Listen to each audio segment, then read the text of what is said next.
عني براعتك في القتال يا كاي. أنت لم تكن ترغب برؤيتها يا شقيف. شقيف؟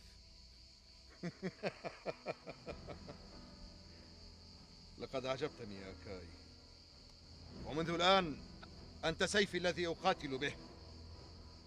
على أي حال ساخان كان جبانا لا يعتمد عليه في كل الأمور. جدوا له مكانا خارج القبيلة.